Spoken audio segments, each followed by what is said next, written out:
Fourth and Goal with Coach J is proudly sponsored by Optimum Grading, a company that values accuracy, consistency, and accountability.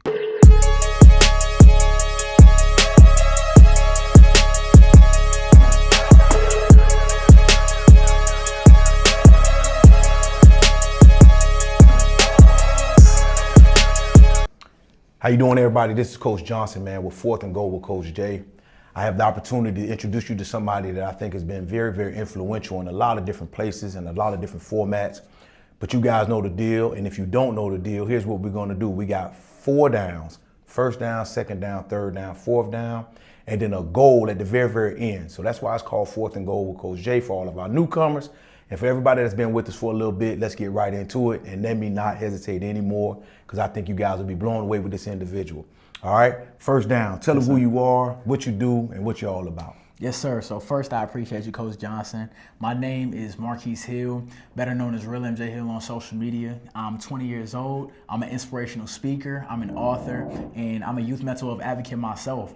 My biggest goal in what I do is encouraging the youth, encouraging others to love themselves more and to prioritize their mental health and to really tap into their greatness that lies within them. And I've been doing that through speaking, been doing it through my books, and also through my clothing brand, Love Yourself, as well. All right, so he talked about the clothing brand really quickly, but tell us about this book just a little bit on first down. Tell us a little bit more about this book and then this new venture that you have coming out as well.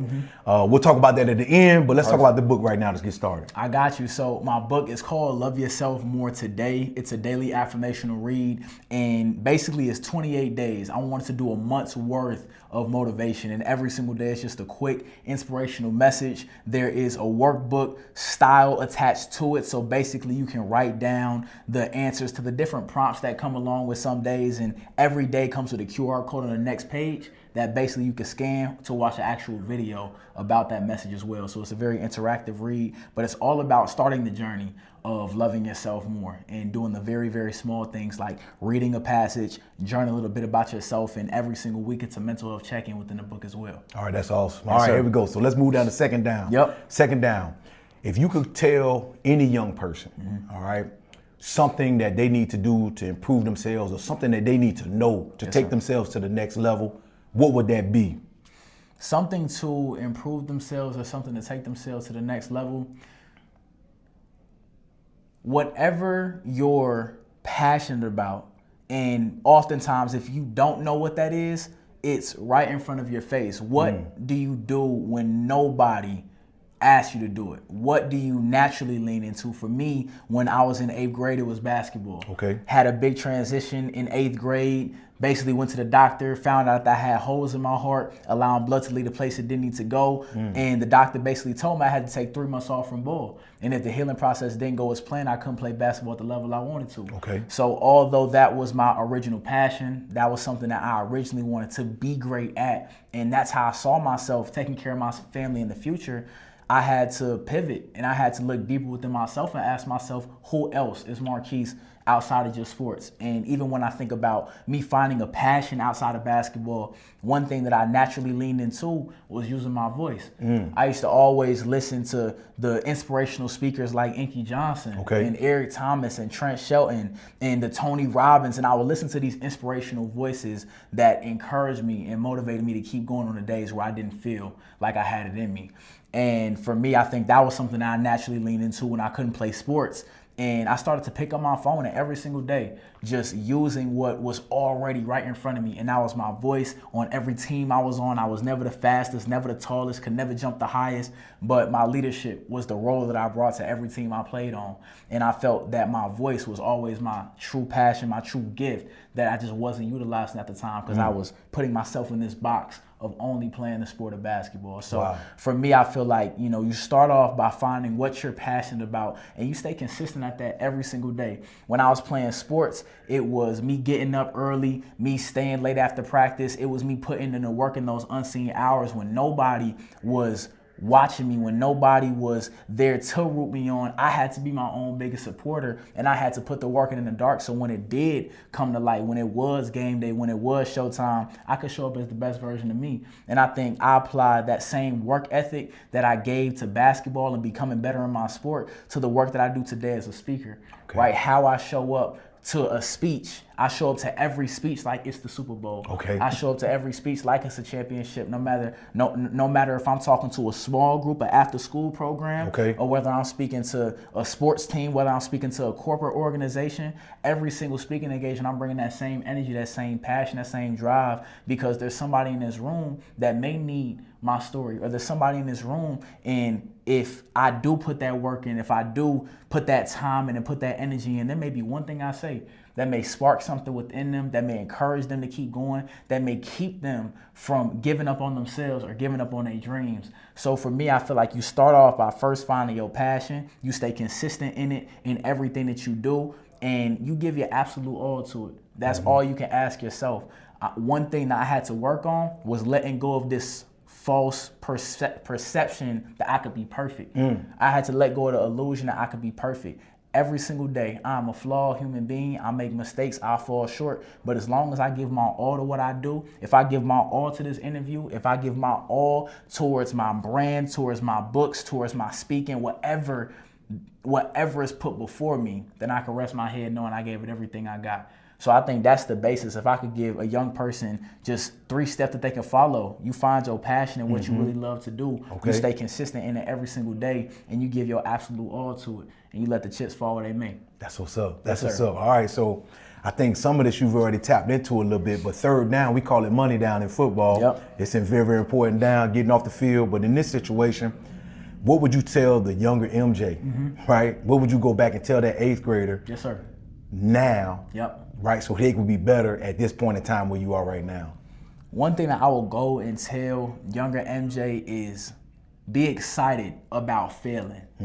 Be excited about putting yourself out there and getting rejected. Okay. Because oftentimes that's something that I shied away from when I was younger, because I feared rejection and I feared failure, because I didn't want to disappoint other people, or I didn't feel as if I would live up to the expectations that the people that supported me had for me. Right. And even the expectations that I have for myself to be great in what I do. But one thing I learned is that all the greats, every single person that's done something meaningful or special in this world, they had to deal with failure. They had to learn from their mistakes. They had to learn from the things they went through, and that's the only reason they could become that champion. That's the only reason they could build a great business, that only reason that they could build a skill level that would make them the best. It took all of those missed shots. It took all of the opportunities that they may not have executed on the best the first time. It took every single moment where they may have fell short that led them and prepared them for where they was going. Wow. And I think that's the biggest thing I would teach my younger self is embrace rejection,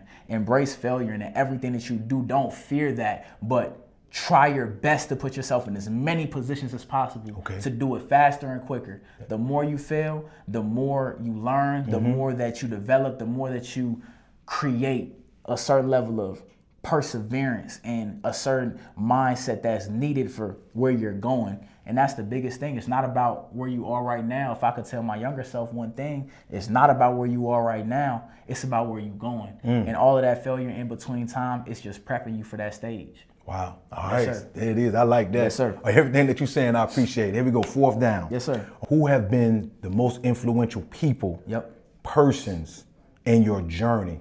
Yes, sir. Starting from what you say, the 8th grade up until now, who are the people that have kind of shaped and molded what you're doing, speaking, and sharing this message of self-love? Yes, sir. I would say it's been a village of people, so I'm going to name multiple. I would say the first set of people got to be my parents. Okay. When it came to my parents, my mother and my father, they had me when they was teenagers. They was both in high school. You got to say their names now. Yes, We're going sir. to give them we got to give them their flowers now. Let's not wait. Share No the names doubt. with the people so they understand who it is. No doubt. So my father, Cornell Hill, and my mother, Danielle Underwood, they had me when they were young, and they had their own set of challenges being young teenage parents trying to raise and help me become the best that I could be, not necessarily knowing what they were doing. Right. And they were even told, being so young, how in the world are they going to be able to raise a child, and to see the sacrifices they made for me, to see how they showed up for me, even when they didn't have the answers. It meant the absolute world to me. And that's a big foundation of what I do. I have it written down. I had this goal set in my mind ever since I was young, and I got it written down on a piece of paper in my room.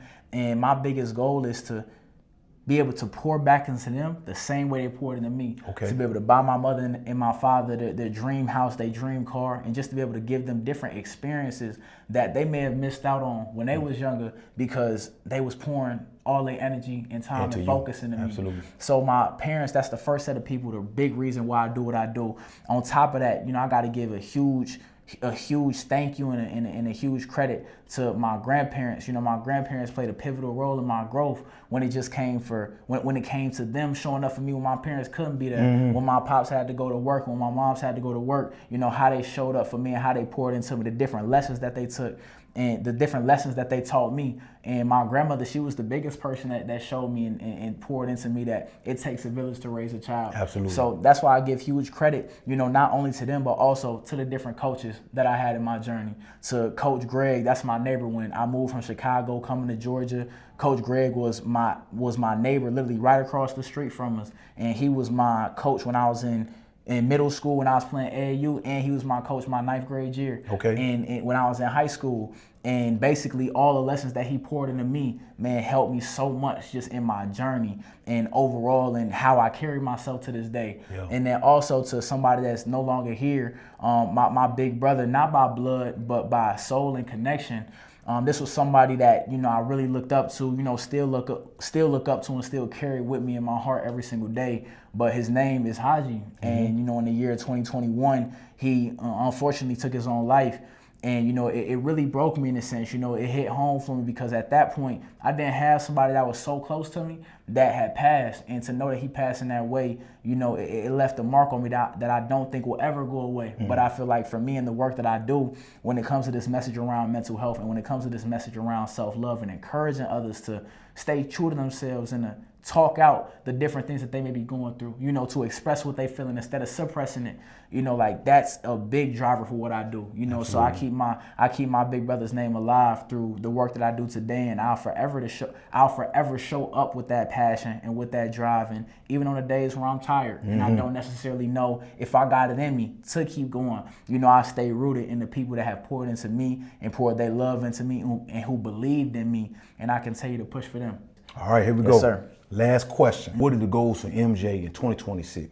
The goals for MJ in 2026, my biggest goals is one, producing my cartoon. When I was 14 years old, I had started with my cartoon. It's called Hillwood Academy. And basically that's what got me into entrepreneurship. I didn't have enough money to fund this big cartoon idea that I had, so I started selling headbands in the 8th grade straight out my backpack. And it started there, and eventually it just continued to trickle into different things, different ideas. That's how I came with my brand, Love Yourself, just going through a different moment in my journey with battling with self-love and battling with mental health. I created a new brand, a new idea, and I've been pushing that as well. But basically when it comes to my cartoon, that's my biggest project right there. I want to create Hillwood Academy. I want to produce multiple comic books. I already published my first one, and I want to get it picked up. For me, it's Disney, but whoever gives me that shot, whoever gives me that opportunity, I really want to produce my cartoon. On top of that, when it comes to speaking, my biggest goal is this year speaking to way more sports teams, speaking to more schools, more corporate organizations, anybody who will open that door for me to speak on a message I feel is needed, which is self-love and mental health. And for me, that's the foundation of being great at anything that you want to do. You are the foundation. You are the first thing that has to be poured into before you can pour into anything else. And that's one of the biggest things I try my best to remind myself. If I want to be great as a leader and as a communicator, I have to pour back into me. Absolutely. I have to look myself in the mirror and be able to love who I see staring back at me, even if he's not perfect and even if he doesn't have everything figured out. And I have to protect my mental health. I have to protect my peace and my energy if I want to continue to pour into other people. If I want to be great when it comes to my brand and the businesses that I build. If I want to be a better leader within the businesses that I build, I have to focus on and learn more on how I can lead myself. If I want to be great at home, if I want to be great as a big brother, I got 2 younger siblings. I got my little brother and my little sister. If I want to be a great big brother, then it starts with me taking care of me first. Absolutely. And I think sometimes, no matter where we are in our journey, whether you are in school, whether you are in college, whether you are a parent, whether you are a coach, whether you are a business owner, whatever it may look like for you, it starts with you taking care of you. That gives you the ability to pour into and to help others the best way that you possibly can. So that's my biggest goal as a speaker, really connecting with more teams, connecting with more corporations, connecting with more schools, and really spreading that message around self-love, mental health, and giving them the tools and mindset needed to tap into their greatness. Wow. So you guys hear it right now. MJ's pouring out his soul to you. You know, his mission is something that's very, very important. Share with the people how they can connect with you on social media. Yes, sir. Tell them a little bit about where they can find your merch. Like we want to support you in that endeavor as well. So talk to them a little bit about that, and then we'll close out. Yes, sir. So you all can find me on all social media platforms at RealMJHill. So on YouTube, TikTok, Instagram, Facebook, every single platform. You can spell it RealMJHill. If you want to support my brand, love yourself, and even support my book, I have both of those available on my website, loveyourself.shop. That's spelled LOVEYASELF.shop. And for anybody that wants to connect with me, with whether you work with youth in the capacity in school, whether it's middle school, high school, we even work with elementary as well. For any sports teams, whether you are high school sports teams, even college, I've been, grateful to speak only to a couple right now, but definitely looking forward to connecting with more. And even if you work within a corporation, I've had the honor of working with Disney, had the honor of working with UPS. If you work with different, whether it's schools or just different, bringing people together that pour back into the youth in a major way, then you can find my website, www.realmjhill.com. And that's spelled RealMJHill.com. And we can connect there. So you guys got it. I've heard his story. I've listened to him not just once today, but twice today. And then I've had the opportunity to sit down and talk with him one-on-one. Let's go. I'm learning a lot about this young man, half my age, and I'm learning a tremendous amount about what's going on. So let's bless this 20-year-old again, RealMJ.com. Yes, sir, right? RealMJHill.com. RealMJHill.com. Let's show him some love, let's support. Let's just go out and let's do big things with him because he's trying to do big things with our youth. We appreciate your time. This is Coach J. This is MJ. Let's go. On 4th and Goal with Coach J, man. We appreciate the time and effort. Appreciate you, man. Thank you so much.